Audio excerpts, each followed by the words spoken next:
Aujourd'hui, on se lance dans la plus grande expédition de notre voyage. 1200 km de piste dans les hauts plateaux argentins à plus de 5200 mètres d'altitude. Et avant de partir, il y a deux choses qui nous font peur. La première, c'est comment va réagir notre véhicule quand on va dépasser les 5000 mètres d'altitude. J'avoue qu'on ne sait pas trop comment ça va se passer niveau consommation. On n'a jamais roulé au-dessus de 5000 mètres d'altitude. Car en cas de problème, on sera loin de tout dans cette région reculée de l'Argentine. Et la deuxième, c'est qu'au moment du départ, on ne sait pas vraiment si l'unique station-service présente sur notre itinéraire sera toujours ouverte. Bon allez, on vient de faire le plein de diesel là, dans la dernière station-service. La prochaine du coup elle est je crois à 700-800 km. Donc on espère que la prochaine station-service sera vraiment ouverte. Parce que j'ai vu des commentaires sur iOverlander de gens qui disent que parfois le mec il a pas de diesel. Et s'il en a pas ça va être un peu la merde pour nous. Mais bon, là on a le plein, on est bon pour au moins 800 km. Donc c'est parti, direction le désert du diable. Avant de se lancer sur cette piste, on avait rencontré des voyageurs qui nous avaient conseillé de prendre assez de diesel pour faire les 1200 km en totale autonomie. Mais le problème c'est que pour nous, ça veut dire transporter 70 litres de diesel en plus. Et comme on est parti pour au moins 10 jours sans croiser de magasin, on avait déjà dû acheter beaucoup d'eau et de nourriture et on n'avait donc plus la place de transporter autant de diesel. Mais comme on est plutôt des optimistes, on s'est dit que même si la station-service à 800 km était fermée, on arriverait forcément à acheter du diesel à des locaux un moment ou un autre. Et évidemment, comme on est sur de la piste avec beaucoup de sable, on a encore des problèmes avec notre frigo. Bon, on vient de faire une petite pause déjeuner sur la route là. Bon, alors vous savez, hein, sur cette chaîne, on fait pas du grand bricolage. On fait des trucs, si c'est pas beau, c'est pas grave, le tout c'est que ça fonctionne. Du coup, j'ai collé la plaque qui était fait exprès là pour qu'il y ait moins d'air qui passe. Sauf que nous, le problème, c'est que normalement il y a deux vis, mais nous il y en a une qui s'était barrée. Et j'avais déjà essayé de la mettre une fois quand on était en Bolivie, mais il suffisait qu'il y ait 3 rafales de vent et boum, la plaque elle s'envolait et tout. Donc du coup, solution velcro. J'ai mis du velcro un peu de partout, comme ça on peut l'enlever quand même la plaque si on veut. Et là du coup on va tester, il nous reste une demi-heure de route avant d'arriver au désert du diable et où on va dormir. Et on va voir si avec la plaque de protection, il s'éteint moins et surtout s'il se prend moins de sable, dans le brûleur. Ouais, c'est parti. On est ensuite rentré dans le désert du diable, un endroit magnifique qui nous a fait penser à certains parcs des États-Unis, sauf que ici, même si on ne s'en rend pas compte en vidéo, on se trouve à plus de 4000 mètres d'altitude.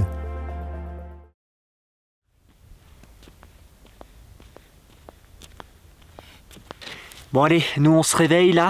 Hier on a dormi en plein milieu du désert du diable. C'est vraiment un endroit magnifique avec les couleurs un petit peu rouges, les petites montagnes et tout. Franchement c'est vraiment génial comme endroit. Donc nous on a dormi en plein milieu, hein, on était seuls, hein, il n'y avait personne d'autre n'a dormi je pense dans le désert hier soir. Et aujourd'hui notre objectif ça va être d'aller jusqu'au tout petit village de Tolar Grande parce qu'on a vu sur iOverlander que apparemment il y a un magasin qui vend un tout petit peu de diesel où on peut lui acheter 5 ou 10 litres.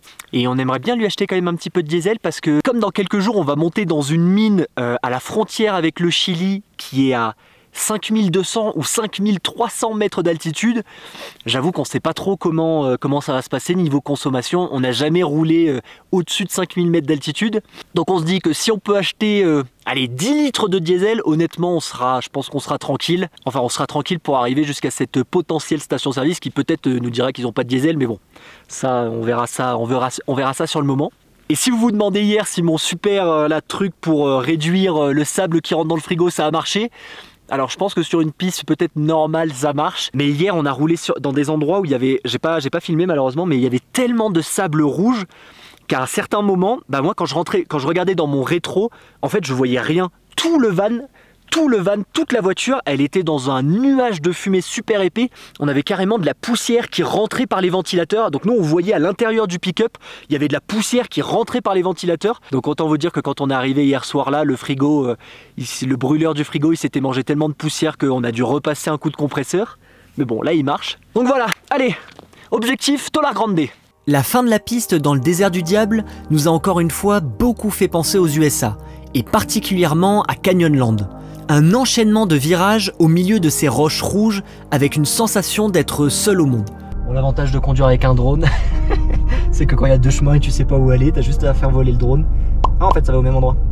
Alors on a le choix, Ambrine, on a le choix entre une montée à pic ou sinon des beaux virages. Qu'est-ce que tu préfères? Et si vous vous demandez s'il est possible de venir ici sans avoir un 4x4, eh ben honnêtement, jusque là, la piste était plutôt en bon état. À aucun moment on a eu besoin du 4x4 ou d'avoir un véhicule surélevé. Et la raison principale, c'est que bien que cette zone soit très reculée et assez peu fréquentée par les touristes, vous allez voir qu'il y a beaucoup de mines d'or et d'autres minerais toujours en exploitation dans cette région. Les pistes sont donc maintenues en relativement bon état pour permettre aux camions de transporter la précieuse marchandise. Bon, on vient de faire un petit arrêt sur la route, parce que là il y a un lac, alors où il y a des trucs préhistoriques apparemment à l'intérieur. Mais surtout, il a une couleur qui est assez impressionnante. Je pense que je vais aller faire voler le drone. Et juste derrière le lac, on a un genre de mini désert de sel. Mais la couleur, elle est assez spéciale. Elle est un peu marron. C'est assez particulier. Bon, par contre, les trucs, comment ça s'appelle déjà les stromatolites ou je sais pas quoi. Je sais pas si c'est ce qu'on voit là. Je sais pas si c'est juste ces formations ou si vraiment... on est censé voir des petites bêtes dans l'eau. Je pense que c'est surtout ça qu'on doit voir. Et c'est ça qui doit donner la couleur au lac, qui est quand même assez particulière.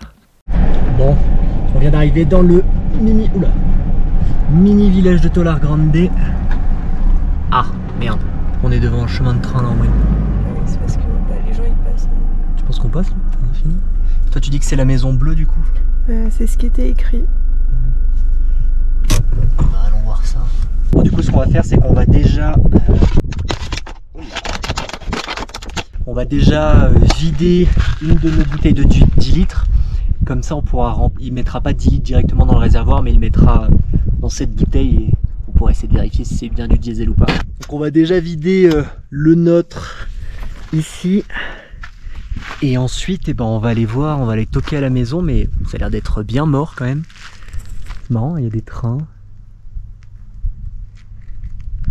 Ce serait la petite maison bleue apparemment. Mais bon, la ville elle a l'air d'être bien morte là quand même, donc bon, je sais pas si on va réussir à acheter quelque chose ici. Bon, c'est bon, on vient d'acheter 15 litres de diesel là dans la petite maison bleue. Alors ça faisait un petit peu peur parce que le monsieur qui vend normalement, il n'était pas là comme on est dimanche. Donc c'est ses filles qui nous ont vendu. Mais en fait ils nous ont emmené un peu dans leur genre de garage et ils avaient plein de bidons fermés avec soit du diesel soit de l'essence, et je les ai un peu vus, alors elles ouvraient, elles se parlaient entre elles, elles disaient mais oui c'est du diesel, c'est bon et tout ça. Donc en tout cas ça a la même couleur, ça a exactement la même couleur que ce qu'on avait nous avant, donc on se dit que ça doit être à peu près la même chose. Et ce qu'on va faire là en fait, c'est qu'on va pas le mettre dans la voiture de suite. Ça c'est 15 litres supplémentaires qu'on a, on va se les garder au cas où. Si vraiment on est en galère et qu'il faut qu'on les mette, on les mettra. Et ce soir on va aller sur internet, je crois qu'il y a des techniques, vraiment faire la différence entre essence et diesel. Parce que je suis pas sûr qu'on puisse juste par rapport à la couleur faire la différence. Et une fois qu'on sera sûr à 100% que c'est du diesel, on le mettra dans le véhicule. Bon, on est arrivé à notre spot pour dormir. Encore une fois, on est dans un endroit franchement magnifique. Je vais aller faire voler le drone. Et moi surtout, j'aimerais bien faire... là, j'ai mon petit sport à faire. On n'est pas très haut en altitude. Là, on est à 3400, donc ça va. Et je voulais aller courir, mais en fait, on est juste à côté d'une coulée de lave.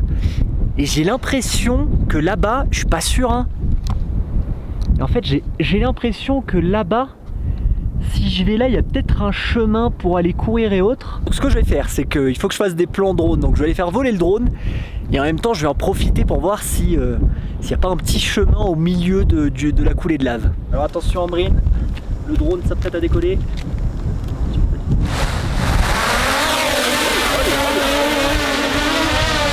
Bon, il va peut-être pas aimer parce qu'il y a quand même pas mal de vent. Alors Ambrine, est-ce qu'il y a un chemin? Est-ce que je peux aller courir là-bas? Est-ce que c'est une connerie? Oh, il a l'air d'avoir un genre de... Ah ouais, en fait, tu peux monter dessus. Oula, vent fort, alerte vent fort, alerte vent fort. Ah ouais, en fait, tu peux monter sur la coulée de lave carrément. Ah ouais? Ouais, ça a l'air d'être pas mal. Putain, par contre, je pense qu'il y aura peut-être trop de vent. Le drone est en train de crier là. Ah, ok, très bien. Bon, eh ben, je vais essayer d'aller faire ma petite course à pied là-bas, moi. Bon, ma séance de course à pied s'est plutôt transformée en exploration de la coulée de lave, et je me suis vite rendu compte, avec toutes les traces de pattes sur le sol, que je n'étais pas le seul à être ici. Je me sens observé. Il y a trop de traces d'animaux là autour de moi. Et après m'être aventuré un peu trop près d'un terrier, ce qui devait arriver arriva. Bon ok, en réalité je n'ai pas croisé un seul animal, je suis donc redescendu et on a passé la nuit au pied de cette coulée de lave. Bon, aujourd'hui on va prendre la direction de la mine, alors pas celle qui est à 5000 mais déjà celle qui est à 4000 mètres. Mais avant, on va vider le gasoil, là, le diesel qu'on avait acheté dans le réservoir, parce que là en fait on en a trop et ça prend de la place et c'est chiant. Mais on n'était pas très serein quand on l'a acheté parce que la madame, vraiment elle ouvrait plein de trucs et elle regardait un peu, elle disait ah oui ça doit être du diesel. Donc on a regardé sur internet, et sur internet il disait que le diesel normalement c'est un peu transparent et jaune. Ça c'est quand même transparent et jaune en moyenne.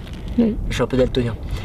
Donc c'est le premier truc, ils disent qu'on peut différencier le diesel de l'essence quand il est transparent et jaune. Et le deuxième truc, c'est que normalement, c'est là où on va faire des conneries, normalement, le diesel, ça crame pas. J'ai regardé des vidéos sur internet, si tu mets de l'essence dans un petit truc, ça brûle, ça prend feu de suite. Et le diesel, apparemment, ça prend pas feu. Donc on va faire un test en vrai. Alors on a un allume-truc, mais... Alors là par contre ce qui va être chiant c'est qu'il y a du vent. Bon, il y avait trop de vent dehors, donc on va faire le test à l'intérieur dans l'évier. Attention Ambrine. Là normalement si je mets cette allumette dans le feu, c'est pas censé prendre feu. Oula. Bah ça prend pas feu en tout cas. Ok. Tu veux qu'on fasse un test ? Ça prend pas feu. Ça peut prendre feu au bout d'un moment, hein, c'est normal. Hein. Ok. Bon, la couleur, c'est celle du diesel. Ça prend pas feu. Ok. Et ben, vas-y, on va aller vider ça du coup. Du coup, ce qu'on va faire, c'est qu'on va mettre les 5 litres de mauvais diesel et nos 10 litres de bon diesel. Ça fera un genre de mélange au moins. J'espère que c'est vraiment du bon diesel. Hop. Maintenant, on met les 10 litres du bon diesel. Et les 10 derniers litres de mauvais diesel, on va se les garder vraiment au cas où. Et pour ceux qui se disent qu'on psychote un peu avec cette histoire de diesel, je vous rappelle qu'on est dans une zone assez reculée et surtout, disons qu'on a déjà eu une mauvaise expérience avec ça et qu'on veut pas avoir 2 fois le même problème. Bon allez, on vient d'arriver dans la mine. Alors c'est une mine / village abandonné du coup. Allez, on pénètre. Non. Ah, il y a l'église là-bas. C'est spécial quand même hein, de voir cette ville complètement abandonnée, regardez ça.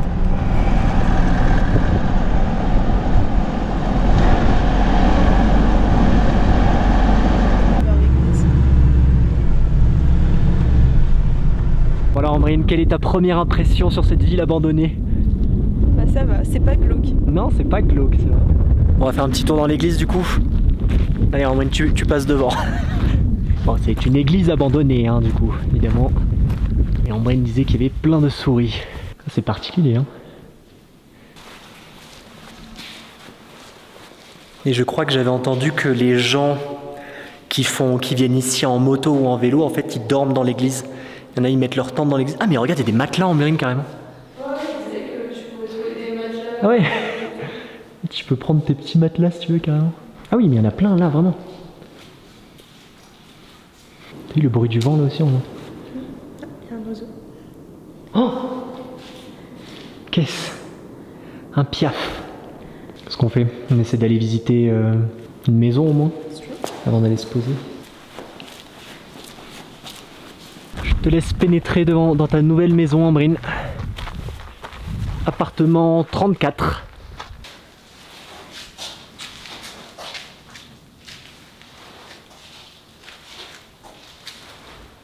Si je crie, tu jettes pas l'appareil photo d'un coup, ouais. J'essaye. J'ai le droit de crier. Hein.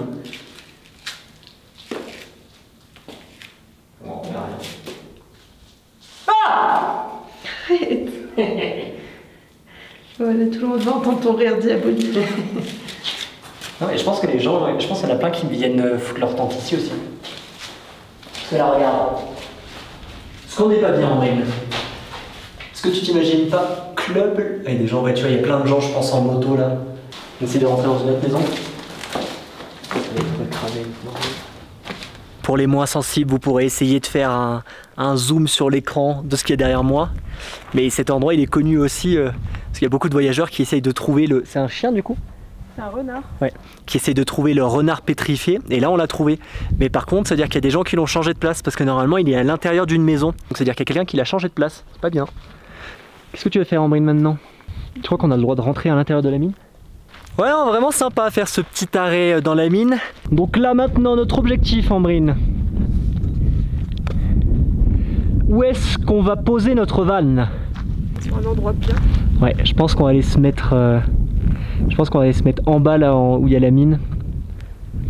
On pensait se mettre à côté de l'église, mais en fait c'est pas super plat. C'est pas vraiment plat. Donc ouais, je pense qu'on va plus aller là-bas. Bon, c'est bon, je pense qu'on a trouvé notre spot pour ce soir. On va dormir là en plein milieu du village. Et on va arrêter la vidéo ici. Merci d'avoir regardé. N'oubliez pas le petit commentaire pour nous soutenir. Et prochaine vidéo, on va aller en direction de cette mine là, plus de 5000 mètres d'altitude. Ça sera notre record d'altitude absolu avec le van. Maintenant, il ne nous reste plus qu'à survivre une nuit entière là-dedans.